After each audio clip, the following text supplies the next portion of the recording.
Hello, and welcome again to Spectacle Machine. Today in the machine, we will be reviewing the original Broadway cast recording of the hit sensation Hamilton. I haven't listened to this album since 2016, and I don't know, I thought it was pretty mediocre. Alright, before you start throwing the tomatoes, a lot has happened since 2016. Maybe my opinion has changed since then. I'm just like my country, I'm young, scrappy, and hungry. Let's find out.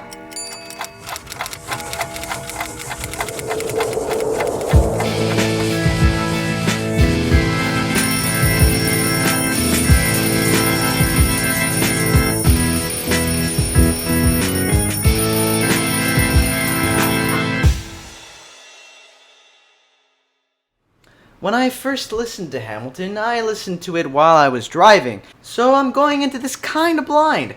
I also thought that the music wasn't all that interesting, but mainly it was because I was driving, okay? I did end up liking some tracks like Alexander Hamilton, Burr, Sir, My Shot, and You'll Be Back, That'll Be Enough, and Dear Theodosia, and The Room Where It Happened, The Room Where It Happened, The Room Where It Happened. But overall, I just couldn't quite get into it. But again, I was driving, okay? Focusing on the road. So let's break down this album track by track. When you see the black and white screen, it's me reading off a script so that I can accurately describe my feelings to you. The screen where I'm in color is my real-time reaction during my listen. Oh, by the way, the tracks I put here will be transposed a few steps down to avoid the copyright police.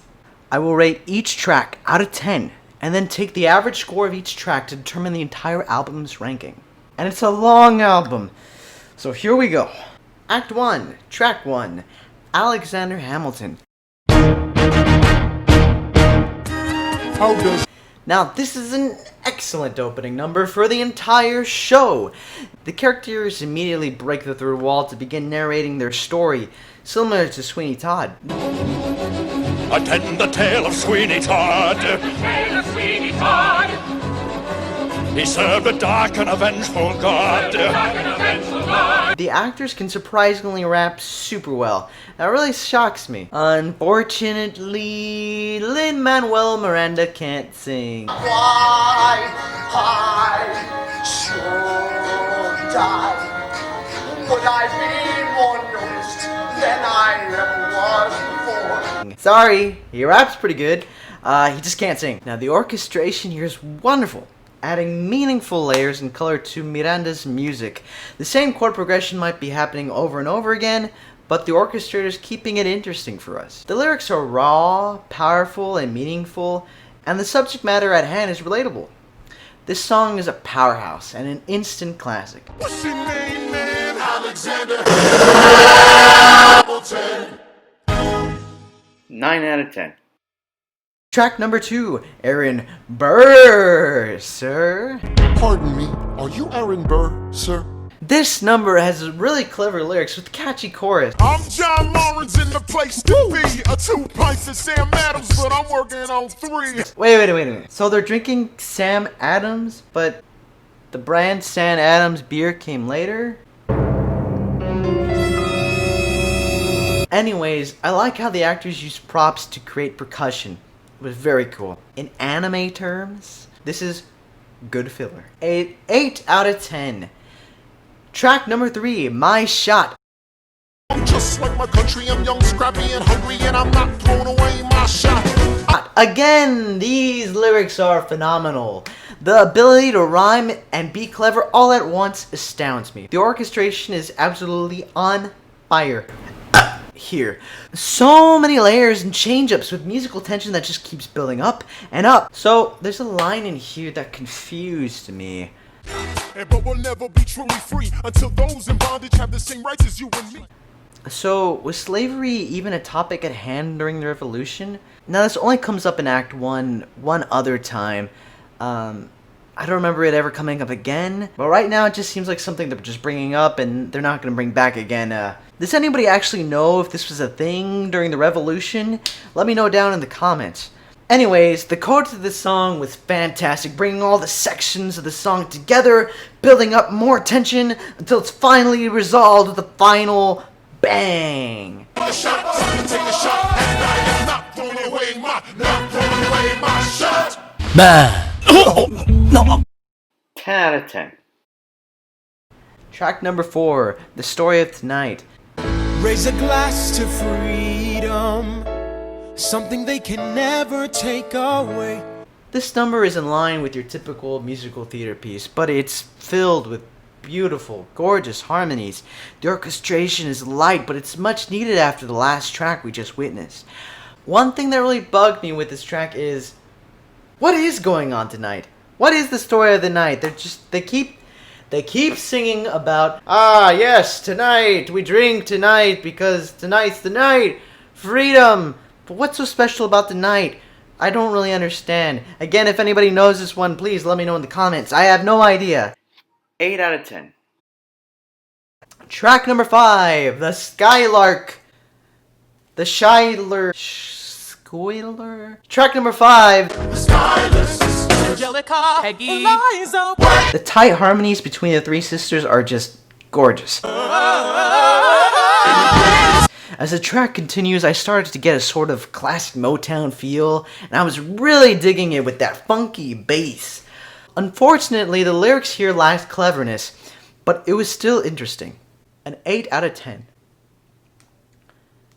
Track number 6, Farmer Refuted. Heed not the rabble who scream revolution. They have not your interest at heart.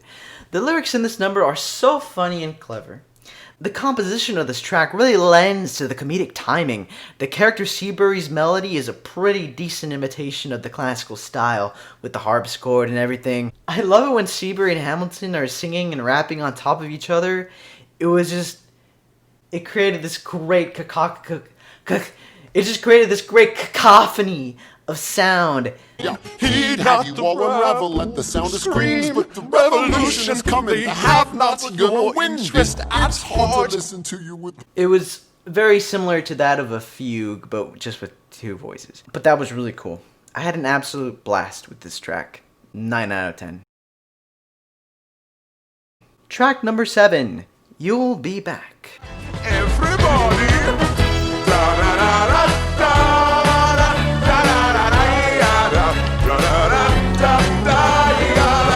Once again, Miranda provides us with some excellent lyrics here. During my very first listen of Hamilton, this was probably my favorite track. The melody was so catchy, and I really love me some dark humor. And yes, the return of the harpsichord convinced me that the orchestrator is using the harpsichord as a symbol for Britain, which is pretty cool. Suits Britain pretty well. But overall, this track is just perfect throughout. It's a 10 out of 10. Track number 8, Right Hand Man. Here he comes. Here comes the general. Ladies and gentlemen. The beginning of this track was fire. We are outgunned, outmanned, outnumbered, outplanned. Everything about the beginning reminded me of gospel in the style of Kirk Franklin. Do you want a revolution? Come on, do you want a revolution? At this point, I am so happy with all the variety that this album is bringing to the plate. It keeps things really interesting, and the reference to the modern Major General. Now I'm the model of a modern Major General. I am the very model of a modern Major General. Life, information, vegetable, animal, and mineral. Was friggin' dope! Once we got to the conversation with Burr and Washington, it got a little boring. I know that it was lightening things up so that we can focus more on the conversation, but the music could have played more of a role here. 7 out of 10. Track number 9, A Winter's Ball. We're reliable with the ladies. Now this was a short number. I know that this is being used for a transition, but they weren't very creative with how they did it. Despite this, the string arrangement in this track was very nice. 6 out of 10. Track number 10, Helpless. This track had a really nice reggae vibe. It was a bit boring, and it lacked a sort of momentum, and it felt like your standard pop tune. It was also pretty predictable, but the lyrics really shined in this one. 7 out of 10. Track number 11, Satisfied. I remember that night, I just might regret that night for the rest of my days. The sound design during that rewind is super cool. I love the rap that Angelica brings to the table. It was a decent track with a lot of emotional weight, but for a good long while I was wondering why this track was even here. I'm like, okay. I was like, yeah, Angelica, she's talking about her love for Hamilton, but then she's like, man, I can't have Hamilton. But wait a minute, didn't Angelica just marry Hamilton? And so I had to go back and I was super confused. Who's Eliza? Who's Angelica? I know they're sisters. Who married Hamilton? Let me go. Eliza, I do.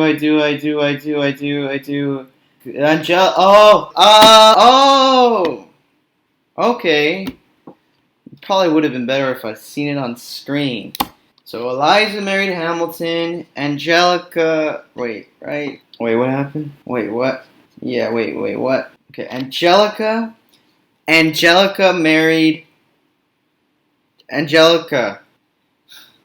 married Hamilton. Eliza didn't marry Hamilton.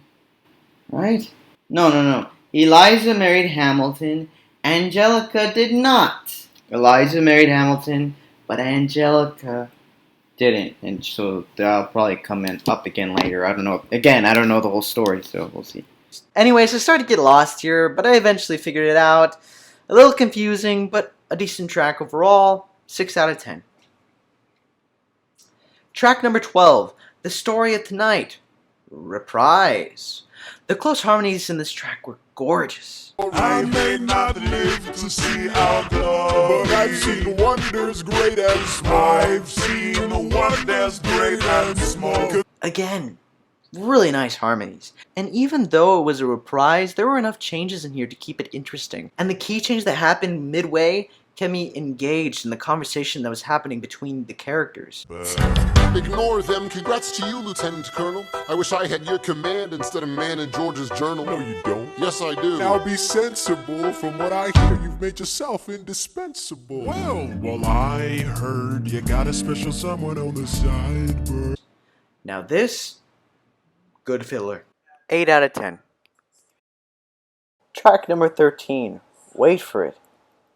It started off with a pretty boring verse, despite the exceptional lyrics. These lyrics take a great peek into the mind of Burr. I really felt like I was in his shoes. And the chorus was excellent. A real bop. I am the one thing in life I can control. I am inimitable, I am original. A lot of great tension in this track. 7 out of 10. Track number 14, Stay Alive.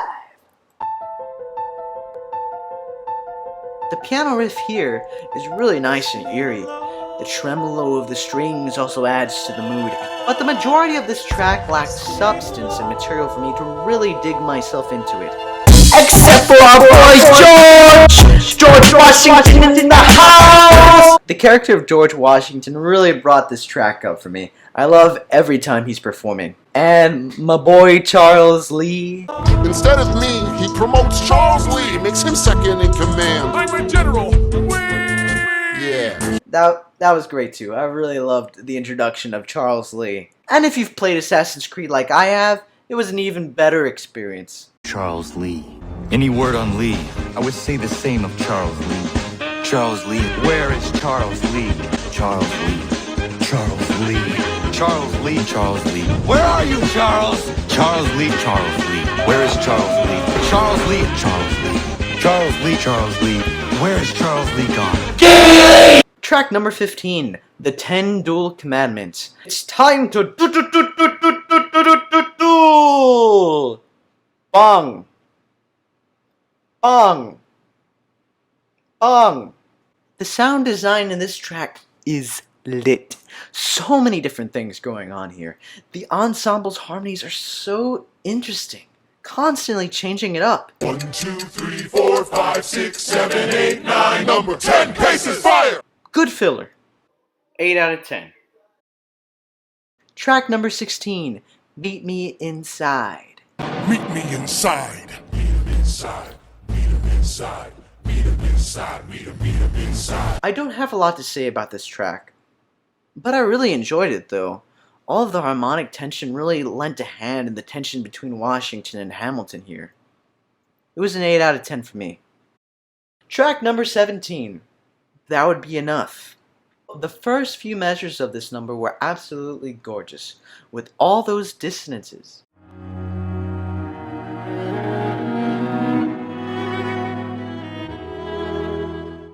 The return of the melody from the Schuyler sisters was really clever and natural. Look around at how lucky we are to be alive right now.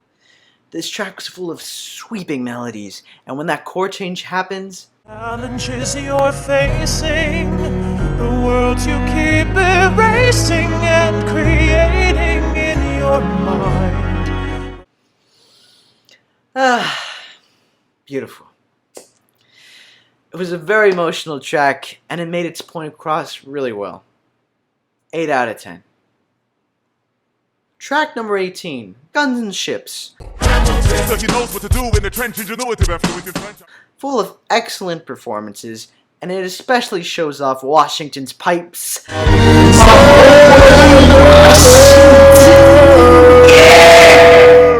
But at this point in the album, I was getting really tired of hearing this chord progression over and over and over again. I understand that this track just served as a bridge to get from one point to the next. This was just made to get from That Would Be Enough to History Has Its Eyes on You. And it was a pretty weak bridge that could have been more creative to get from both points. 5 out of 10. Track number 19, History Has Its Eyes on You. History has its eyes on you. Again, in this track I was bored of the same chord progression. Just move on. Get on with it. I like the section where they combined the marching drums with the two musical ideas. That was creative. History has its eyes on you.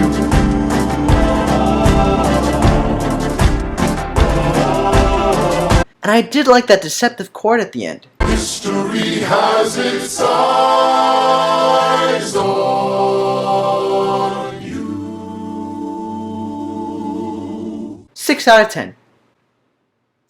Track number 20, Yorktown. The World Turned Upside Down. The Battle of Yorktown. I really loved this ongoing riff with the guitar and the strings. So much fun. I am not throwing away my shot. I am not throwing away my shot. The lyrics also really shine here. Once we got to the instrumental break, I was having an absolute blast. The strings plus the funky bass were an excellent combo, and the transition to get to the narration was masterful.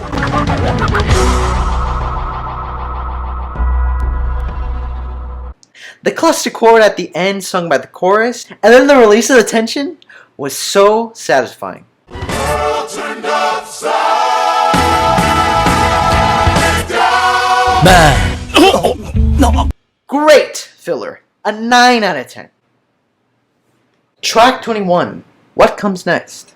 This, of course, is a reprise of You'll Be Back. And they do change the chord progression a little bit here to keep it interesting and manipulate the mood of the song. But I felt they could have done more here to change it up. 7 out of 10. You disappointed me, King George. Sorry. Track number 22. Dear Theodosia.